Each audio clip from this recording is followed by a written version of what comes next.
Why, hello there. Were you looking for some BADAB, mayhaps? Well, you might still get it, but first, a small public service announcement. As most of you have probably noticed, it was somewhat difficult to miss after all. The channel was down for about 2 weeks due to the main Google account getting hacked. Now, it has of course been fully restored, as you can quite clearly see, but as far as YouTube is concerned right now, if you don't do anything for a period of about 2 weeks, that is roughly the internet equivalent of committing harakiri, feeding yourself to the fishes, and then throwing those fishes into a volcano and then nuking the volcano. A period of 2 weeks, and YouTube thinks that you have simply disappeared from the surface of the universe entirely. And more immediately pressing, off the face of YouTube. Recommendeds, feeds, impressions, etc., all of that goes poof after a couple of weeks. And so here I am now to e-beg just a little bit. If you would like to help the channel out, please do leave a like and a comment. That's all you need to do. Comment doesn't even have to be anything particularly constructive, but believe you me, YouTube loves that engagement. So if you could do so on this video, and if you're re-watching something, do that there as well. That'll be an absolutely huge help, and you're probably going to hear me e-begging about that a little bit more frequently in the future, so consider yourself warned. And on the topic of re-watching old videos, which I know a lot of you do enjoy, I have received messages that certain playlists appear incomplete. The Siege of Vrax, for example. This again is a little bit of a YouTube derp. All of the videos are there, they are all visible and public, but if you can only see some of them, I would recommend going to the channel, going to playlists, manually searching for Vrax, and you should see a 43 video playlist. Exactly what the derp is here, I don't know. I am presuming it has to do with the metrics and YouTube simply just not playing the next video in line because it can't find its metadata or some such nonsense. I frankly don't know, but it seems to fix the problem. So, thank you all very much for your help, your support in these interesting times, and now on to BADAB. Greetings and salutations, friends, and welcome back to the War for BADAB. But Arch, I hear you say, surely the war is now over. Surely the warders have won a crushing victory. Carthago no longer has a fleet. The Marines Errant and the Firehawks are at each other's throats. And even if they weren't, the Firehawks have been pushed all the way back to the northern extremities of the Autonomous Zone, where they desperately cling on to a handful of worlds in the face of an unrelenting Astral Claws assault.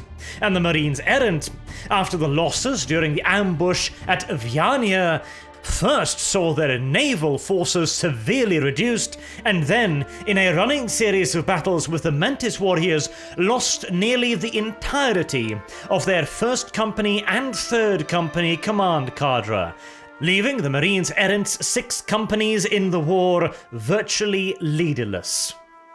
In any and all reasonable interpretation of reality, the Carthagan alliance's back was all but broken.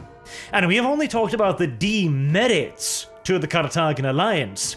We haven't even touched upon the growing strength of the warders, who after the ambush of the tribute fleet at Viania recovered huge quantities of resources, of materiel, and 20 ships. Furthermore, a full further chapter of the Adeptus Astartes, the Executioners, were on their way to join the warders. All this leaves Lufthuron in complete control of the vast majority of the Autonomous Zone. He controls the vital naval port of Sagan. He controls the BADAB sector, the Endymion cluster, the Pale Stars, and practically everything in between. The Tyrant's Legion provides him with garrison forces for seized territories and also a means with which to defend his own borders against the predation of the Maelstrom Warpstorm Zone. He has absolute void superiority after the crushing defeats of the Carthaginian alliance at Viania and Sagan. And finally, with the imminent arrival of the Executioner's chapter, he will outnumber the remaining Firehawks and Marines Errants by more than 2 to 1. By any and all metrics, the war was over. Done and dusted. The fat lady had sung, taken a bow, the curtains had closed, and she was halfway back home to Wagner when, in a move that combines the worst of all possible worlds, 3 Imperial legates arrived to investigate and declare the Imperium's official stance on the war. After centuries of absolute inaction and wanton ignorance, the High Lords, in their infinite wisdom and ham-fistedness, had finally decided that this, the epilogue of a conflict already over, was the perfect time to ride into the china shop of the Autonomous Zone atop red tape-covered bulls. Considering their previous hands-off approach, this sudden interest and action seemed about as wise and profitable a maneuver as cooling an out-of-control nuclear reactor by pissing on it. One must most certainly wonder if this 11th hour urinary intervention was a result of the high book buggerers of terror finally getting around to the Maelstrom Zone case documents, or due to Luft-Huron's seemingly unstoppable talent of finding new and interesting enemies in high places, and them coming back further down the line to leave teeth marks on his tushes. In this none-too-humble Inquisitor's point of view, the latter sounds more plausible, particularly taking into consideration the fact that the Imperial Triumvirate also came along with a significant Ordo Hereticus presence, and, even more immediately noticeable, a Battlefleet Solar Reserves naval attachment. There are very few authorities within the God Emperor's Imperium with the clout required to mobilize Battlefleet Solar, as it is considered the absolute most elite of all Imperial Navy formations, and also the heart guards of the Emperor's domain. I don't know exactly whose sandwich Luft-Huron must so clearly have spunked upon at some point in the past to deserve such special attention, and frankly, it hardly matters now. The Imperium had arrived and an official inquiry was now underway.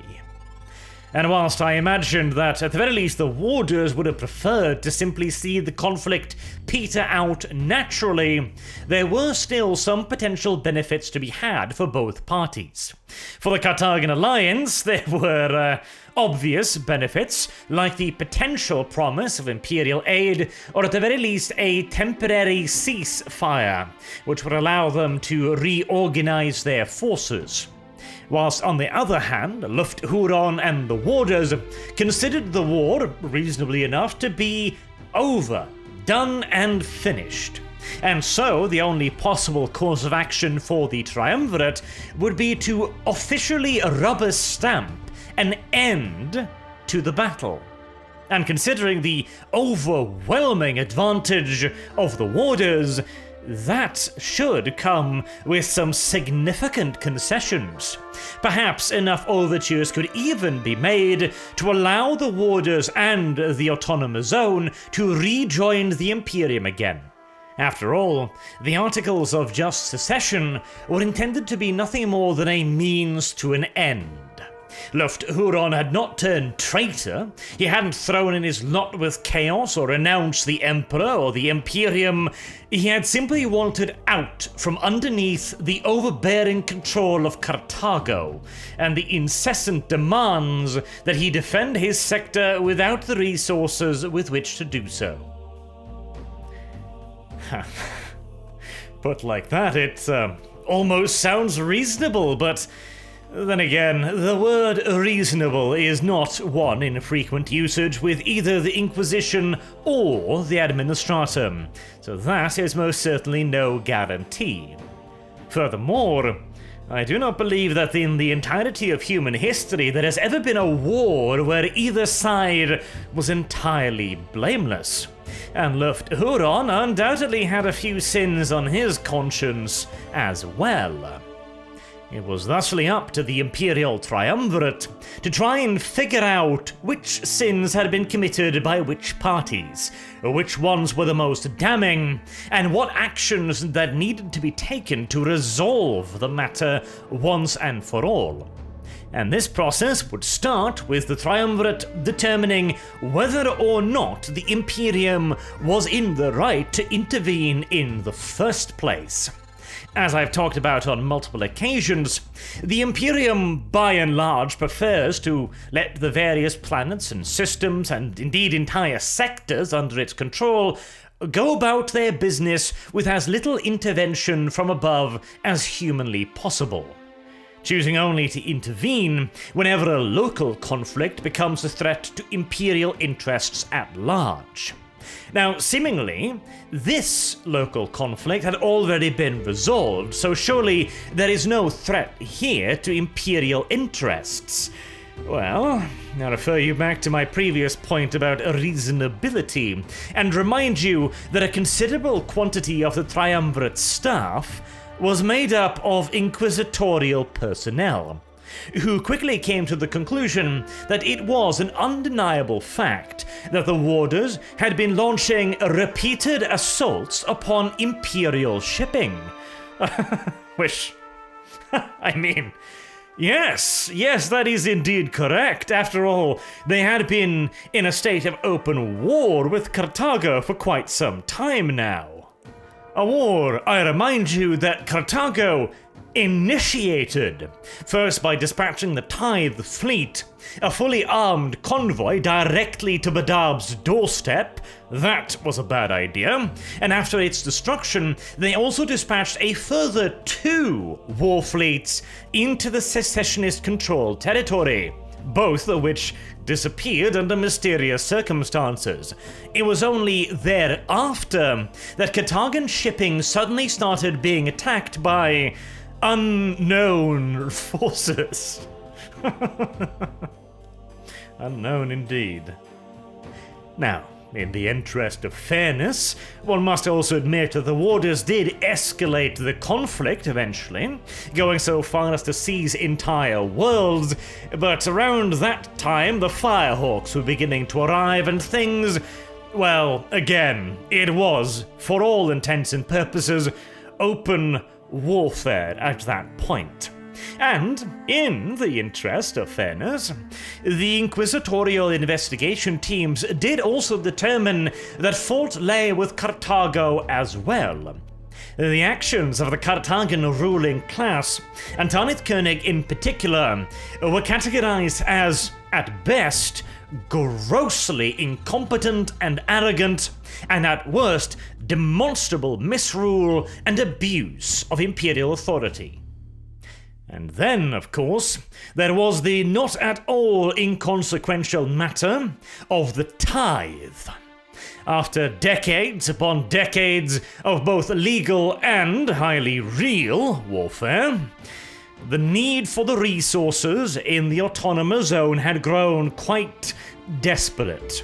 Indeed, the screaming need for this material may have been, at the very least, part of the reason why the Triumvirate showed up now of all times.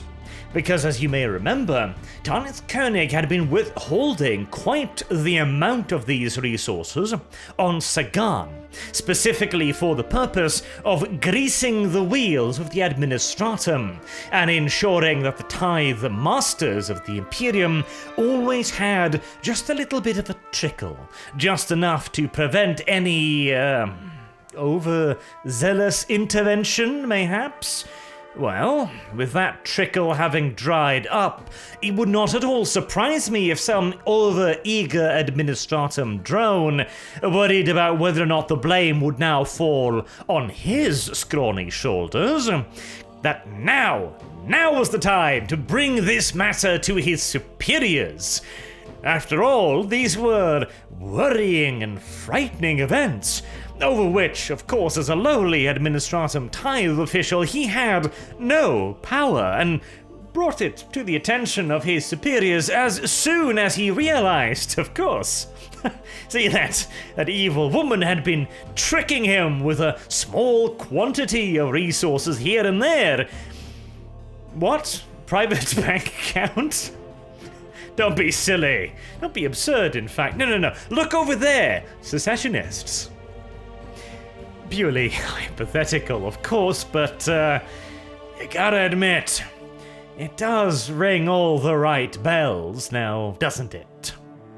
Regardless, though, it does not change the fact, namely that with Carthago defeated and the Secessionists in full control of the autonomous zone, the resource trickle had turned into a complete halt. And there were many worlds within the Imperium that relied on these materials. And thusly, with this as their basis, the Imperial Triumvirate declared that this was no longer a local conflict. It was now to be considered a matter of imperial security, and thusly the High Lords, and in this case their representatives of the Inquisition and the Imperial Triumvirate, would have all due authority to intervene, to judge, and to pronounce an end and a resolution to the war. I imagine that many of you may now once again be repeating the point, but wait, the war is already over. Well, for some reason or another, the Triumvirate did not appear particularly interested in that matter of fact. Instead, they declared a ceasefire to be obeyed immediately by all Imperial forces currently engaged on either side of the battle. Okay. That's not an entirely unreasonable decree right there. Granted, again, if the Imperium had simply waited for another few months, the war would have been properly over, but still, assuming that the Imperium needed to intervene to ensure that it would have the authority to negotiate a proper cessation to hostilities, then this is not the worst start imaginable, not by any stretch of the imagination. And furthermore, ensuring that the conflict stops as quickly as possible will also prevent any further damage to the Astartes chapters, who are, after all, the foremost warriors of humanity, and losing them in an internal civil war is the definition of wasteful. But, once more, these are administratum delegates and inquisitors we're talking about here. Reasonable, say it with me, children, is not a part of their vocabulary. And so they followed this decree by a demand that all Warders' forces and any attached military personnel immediately surrender themselves and their arms into the authority of the Imperial expedition. No such instructions were forwarded to the Firehawks, the Marines Errants, or the remnants of the Carthagan Navy or PDF.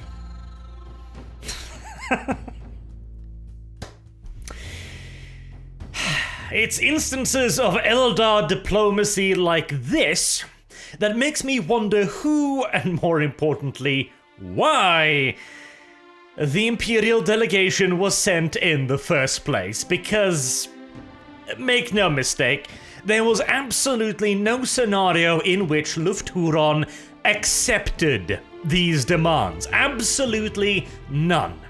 Lufthuron would never, under any circumstances, hand over his own life, his security, the lives of his brothers, the security of his planet, of his sector, of his Tyrant's Guard, of his Maelstrom Squadron, of the entire autonomous zone that he had struggled for centuries to secure, to a third party with no skin in the game whatsoever, who would not even demand the same of the very same people that were trying to kill Huron minutes ago.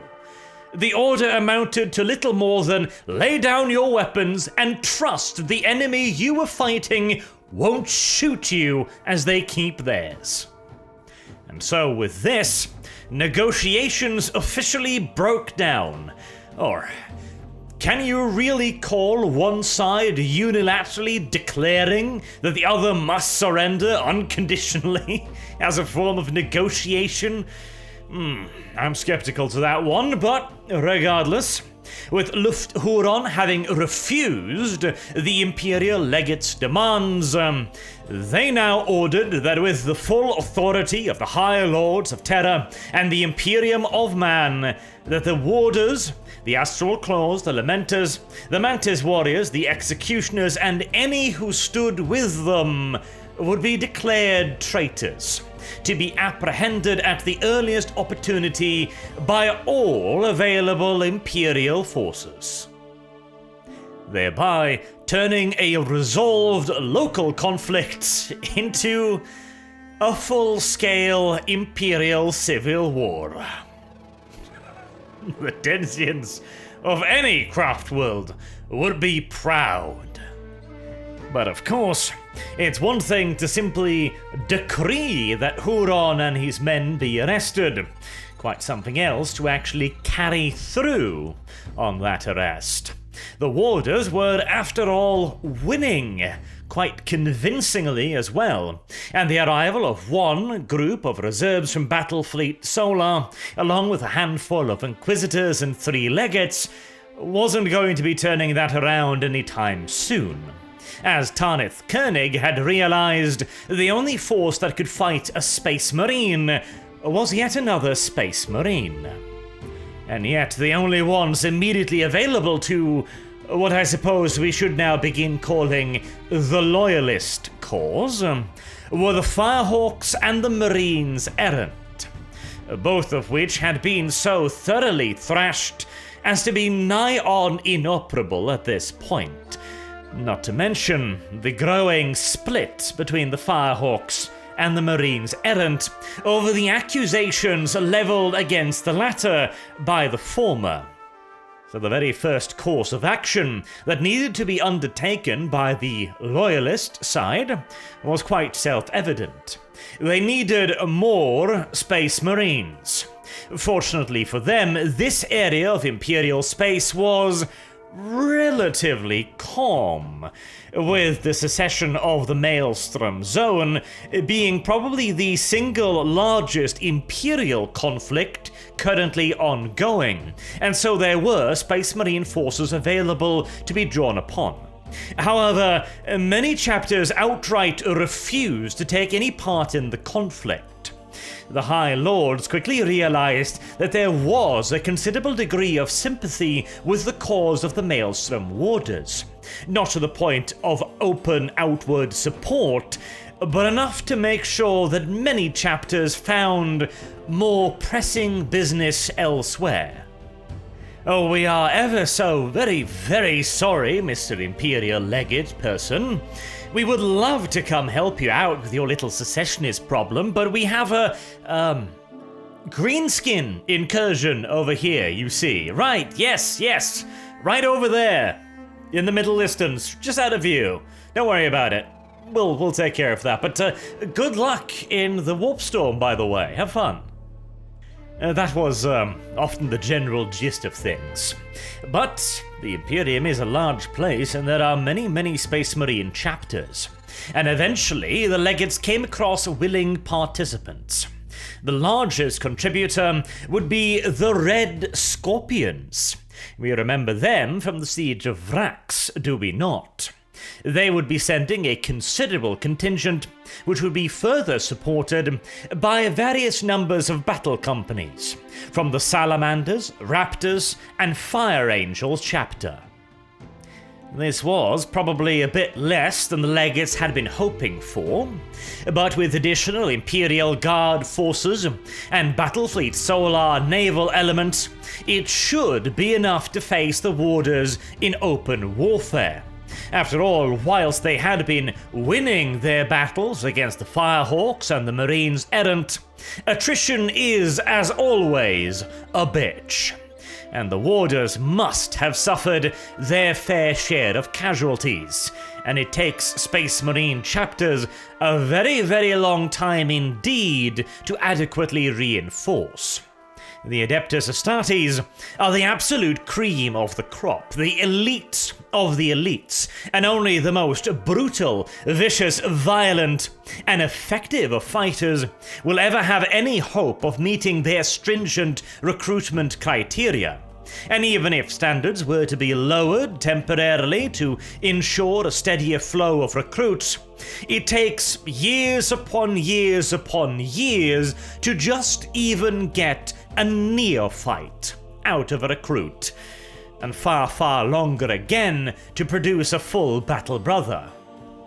This is one of the reasons why most chapters maintain their 10th company as a scout company, as it gives them easy access to troops that have already been hardened, trained, and battle-tested, which can then, when the need arises, be elevated to the rank of full Space Marine.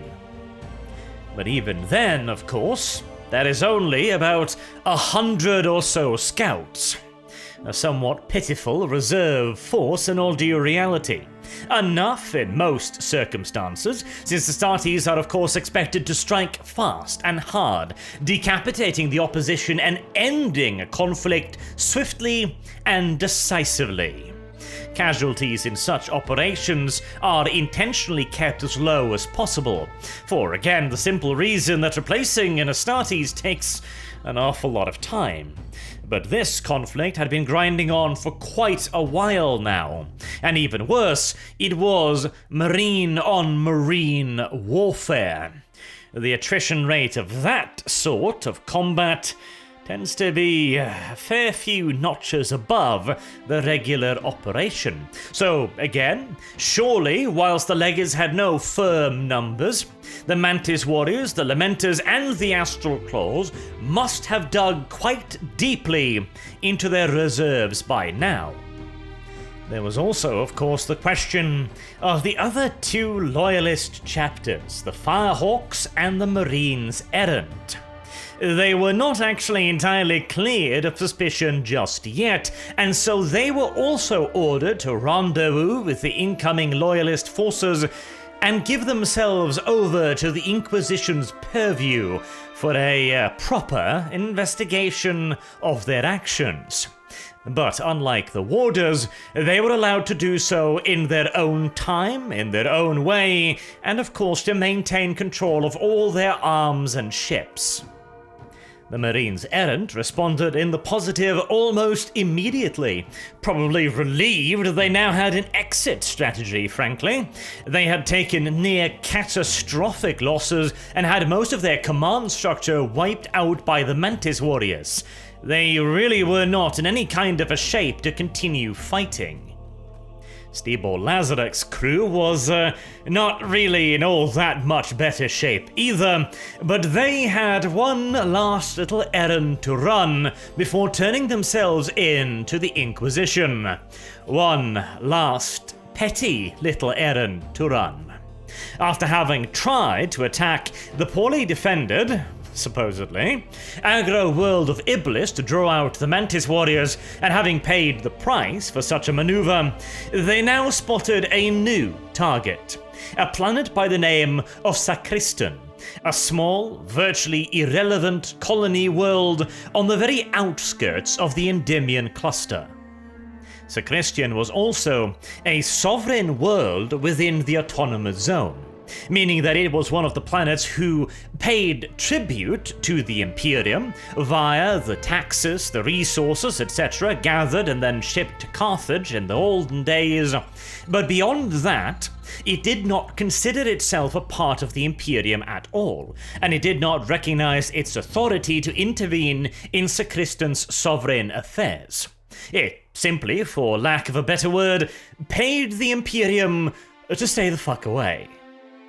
This status meant that it was, in effect, even more vulnerable than Iblis, because it was not a part of the overall Imperial, I was about to say, but now I suppose secessionist defense grid. And the Firehawks knew it. The remainder of their chapter fleet, with the Raptorus Rex at the head, moved into the system, brushing aside the tiny and virtually helpless Sacristan defense fleet, then launched a full-scale invasion, crushing the capital, beheading the command structure, and virtually annihilating its small PDF garrison in a matter of hours. And then the real work could begin. Over the course of several hours, the titanic engines of the Raptorus Rex struggled as they slowly lowered the Raptorus Rex into low orbit above the planet. An incredibly risky maneuver, as the ship was never designed for this, and if the enemy were to arrive at this moment, it would require only the tiniest amount of force to trap the mighty starship forever within the gravity well of the planet. But the Firehawks, frankly, didn't bloody care. And soon as the Raptorus Rex was relatively steady in low orbit, the reason why was revealed. All guns, plasma batteries, lancers, and bombardment cannons began raking the surface of Sacristan. Area by area, square by square, mile by mile, it razed everything, allowing itself to travel with the planet's natural rotation, only adjusting occasionally to bring new areas into the range of its desolation. It took days. But finally, when the Raptorus Rex overstrained engine hauled it back out of lower orbit, the devastation was near total. Continental-sized firestorms ravaged the world, and most of the oceans had been boiled away by repeated land strikes. More than 90% of the population had been exterminated in a completely one-sided act of sheer brutality and blind vengeance. And even worse, of course, the only reason why they picked this planet, why they chose Sacristan, was because it was on the absolute edges of the Endymion cluster, far out of reach of the Mantis warriors engaged with the Marines' Errant. The planet was not important, it was not strategic, it was not even, in all due reality, a part of the secession. It was simply within the general area of operation of the Mantis warriors. Only when this was finished did the Firehawks surrender themselves to the Inquisition, who found nothing wrong with their actions. You know what? I think that just about does it for this video. That is an impactful enough ending in my opinion. And we are now done with the updates of the relative political situation after the arrival of the Imperial Legates. They will now come together to choose a proper leader for the Loyalist efforts against the Warders, with the Red Scorpions taking position of primacy, having their chapter master, Errant Ortis, appointed as Manchester Militum, or first among equals. He would therefore de facto receive overall military command of the Loyalist forces, whilst Legate Inquisitor Jarndyce Frayne of Ordo Hereticus was to take overall theatre command. This meant that whilst, again, the Inquisition and the Legates were nominally in charge, all of the real military activities would be organized by the Red Scorpions. A situation the Inquisitors were not entirely happy with because the Red Scorpions chapter had proven to be somewhat unmalleable in the past, prone to initiative. A dangerous word in the presence of Inquisitors, as I am sure you will understand. But with the Warders to deal with, and the Red Scorpions being the only chapter to dedicate a truly significant portion of their overall strength, the Inquisitors didn't really have any room to be picky, now did they? But of course, the Red Scorpions, despite their flaws, had proven to be remarkably effective in the past, and if they execute this campaign with the same degree of professionalism and efficiency with which they carried out Vrax, maybe the war can still be brought to an end swiftly. Until next time, I have been Arch. Thank you all very much for watching. If you liked the video, please do consider leaving a like and a comment down below, because that tickles the algorithm's pickle mightily. Until next time, have a good day.